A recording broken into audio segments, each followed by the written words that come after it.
Watch to the end. Apply this and you'll see results in a month. First, never talk about your dreams to anyone. Remember, a fish that keeps its mouth shut avoids the hook.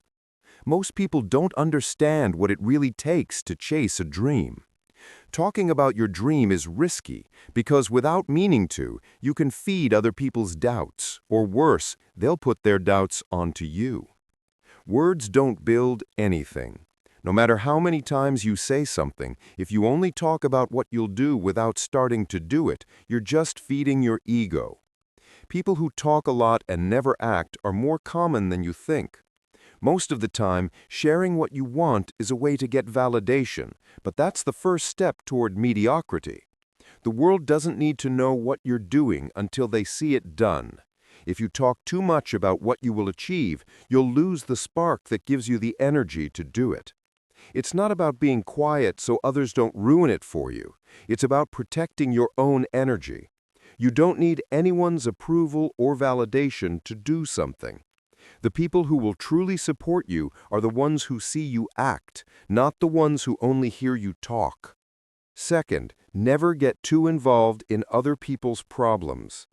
It's important to be empathetic, but there's a very fine line between being supportive and losing sight of your own problems because you're focused on others.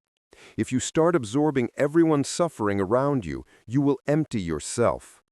Getting into other people's dramas is tempting, but I'll tell you now, it destroys you. Putting your energy into other struggles takes energy away from the people who really matter, your own. We've been sold the idea that helping means losing yourself in others, but that's not help, it's dependence. Think about this.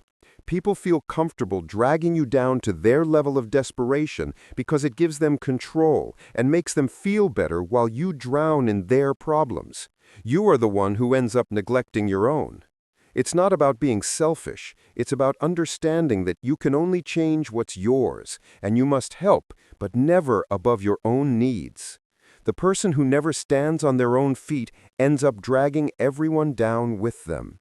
Take care of what's yours, your energy, your problems, your dreams. Stop carrying other people's burdens. Helping is not losing yourself. It's knowing when to help, how far to go, and definitely when it's better to let go. Third, never be too intimate with anyone. The truth about intimacy is that most people are not ready for it. What happens when you give yourself without limits? The other person may see you as a burden, or worse, an opportunity to manipulate you. The more you give, the more vulnerable you become, and that doesn't always put you in a good position. Closeness is not the same as trust. Just because you share details of your life doesn't mean they do the same. The more you ask for or give, the more you depend on the other person. It's not about being cold, it's about being careful with what you offer and to whom. Protect yourself, because if you don't, no one else will. Remember that giving too much of yourself gives others a lot of power over you. As hard as it is to accept, the more you give, the more they may end up using it against you. Fourth, never borrow money from anyone and never lend money to anyone. Money can bring happiness, but it's also one of the biggest sources of conflict. People often think borrowing is a temporary solution, but sooner or later it makes you a prisoner of debt. You lose financial independence and you put personal relationships at risk. When you ask someone for money, that relationship changes.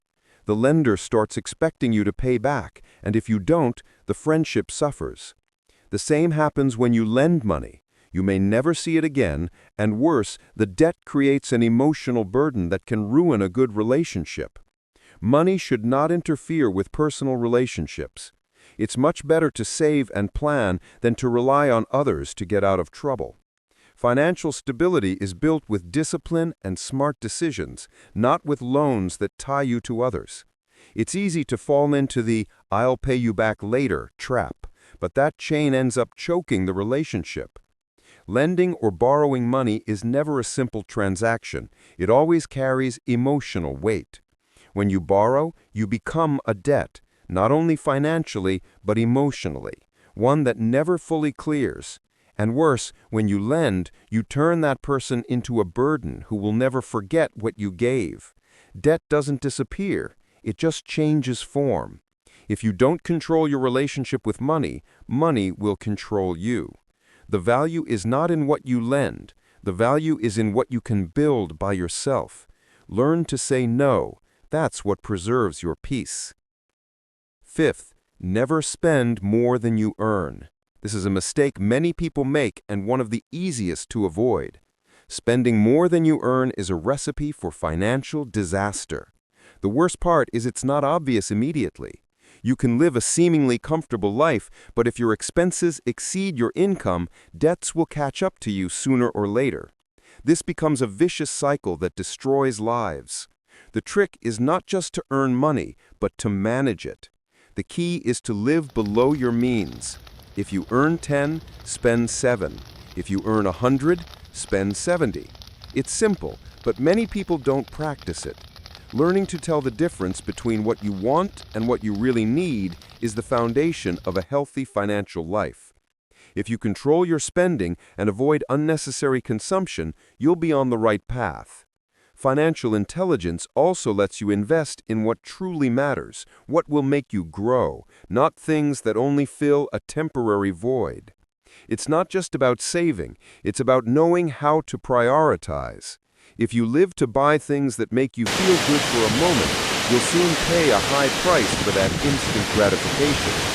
Money you don't have doesn't belong to you. The more you spend without thinking, the faster you move toward a hole you can't get out of. Living beyond your means is a simple formula for long-term frustration. More importantly, it changes your mind. If you spend more than you earn, it's not only your wallet that empties, your mindset suffers too.